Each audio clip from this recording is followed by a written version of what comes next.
tatlo lang ang ituturo ko sa inyo mga kamaster kung ano ang dapat ninyong gawin kapag lumindol mga kamaster. Pero ito lang yung tatlong gagawin ko mga kamaster just in case na lumindol. Kung mapapansin nyo na dito ako sa kwarto. Ito na sa likod ko si Arya mga kamaster. Posible na bumigayan o mag-crack yan o mabasag. Mapapansin niyo yung aming ceiling. Meron siyang ilaw, glass. Pwedeng bumagsak sa iyo yan mga kamaster. Una, kapag lumindol mga kamaster, humanap kayo ng matibay na corner sa inyong bahay. Anong ibig ko sabihin yung corner? Yung bawat sulok ng bahay mga kamaster, nandun yung pinakamatigas na pundasyon ng bahay. Kumbaga yung parang pinakaposte ng bahay. Just in case na umuuga ang bahay mga kamaster, ang unang lalaglag dyan ay yung mga kesame. Dun sa mismong sala, yan. Yun ang posibleng bumagsak eh. Pero sa sulok, ito kasi yung mga sulok. Tulad nito, matigas to. Compare mo dun sa mga, kapag nandito ka sa may gitna, ito malambot.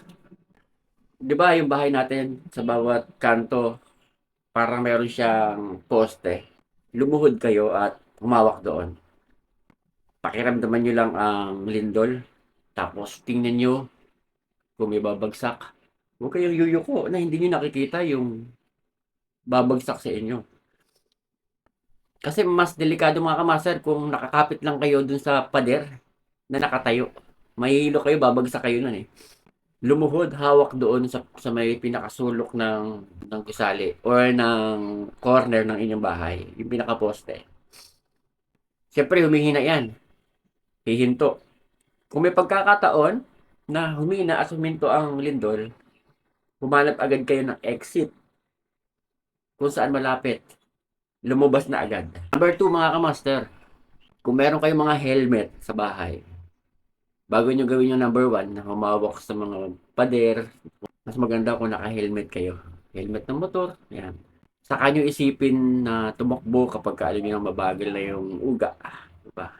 Huwag agad-agad tatakbo mga kamaster nang umuuga yung bahay. Kasi hindi natin masabi yung bawat galaw, baka biglang bumagsak agad. Segundo lang yan mga kamaster. Marami nang mangyayari sa loob ng 5 segundo. Pag umuga, punta agad sa may corner ng bahay, doon kumapit, makiramdam, tumingin sa taas, baka may bumagsak. At least, aware kayo, pag may bumagsak, pwede nyo ilagan yan.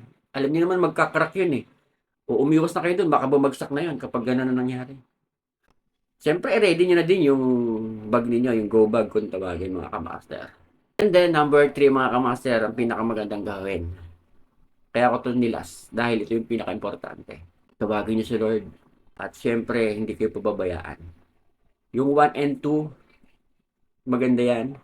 And then yung number 3, yan ang pinakamaganda sa lahat. So yan, hanggang sa muli mga kamaster. Hanggang dito na lang. Bye-bye mga kamaster.